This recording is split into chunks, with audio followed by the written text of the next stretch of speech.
Your workplace has changed. You have to evolve. If you went through fire school as a fire chief in 1970 versus today, have you seen some changes in your workplace? Absolutely you have. Have you done anything about it?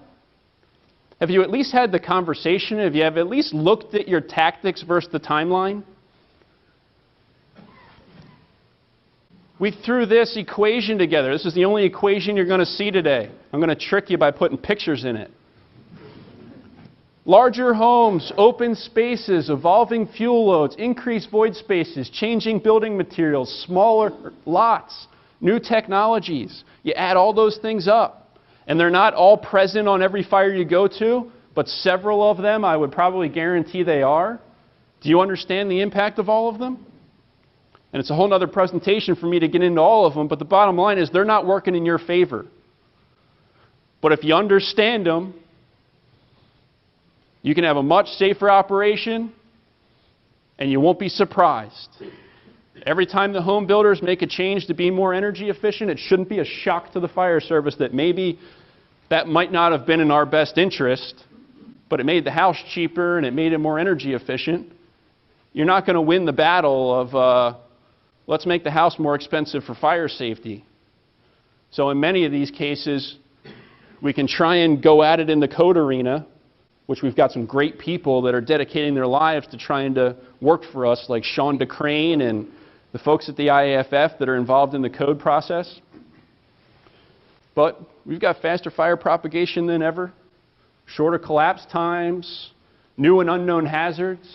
How many people have solar panel systems in your response areas? Anybody have an appreciation for what 600 volts DC feels like? Not good, right? A little bit different than your household voltage and current, where if you stick a hook in the ceiling and catch a frayed wire and you get a little bit of a buzz. Many of you have probably been in that situation. You get a little uncomfortable, you get a tingle, you let go of the hook. 600 volts DC probably does not afford that ability to let go in many cases. So we've got to understand that hazard. We'll talk a little bit about that. How many people have seen this video? Man, we're finally getting there. It only took 10 years. Or in the grand scheme of things, this has been an evolution for the last 60 years. Plastics have been around since the 1950s. There's actually a presentation by an engineer at UL at an FDIC in the 50s, Pretty Fires, Ugly Plastics. When they first started to introduce plastics, the impact that they were seeing that was going to have, and it took until really that we start being able to quantify and show things like this, comparing apples to apples, that you can really begin to appreciate it. It took a good 50 or 60 years to go ahead and take out, essentially wipe out everything that we made of natural materials and replace it with synthetic materials. And I'm not going to get into the heats of combustion and heat release rates and stuff like that. The video speaks for itself. You've gone from a 3-minute and 40 or a 29-minute flashover to a 3-minute and 40-second flashover. Do the specific times really matter? No. There's a lot of variables there. But that's a pretty darn, you're talking an order of magnitude difference of a fire that started in a sofa in the 1970s versus today. Put that against your response time. Who's getting there in 29 and a half minutes and putting water on the fire?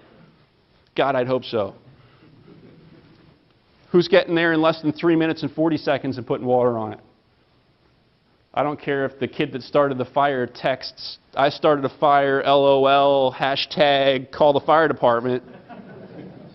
You're not getting water on that fire before that fire becomes ventilation limited. Changes what you're showing up to, changes what you're dealing with.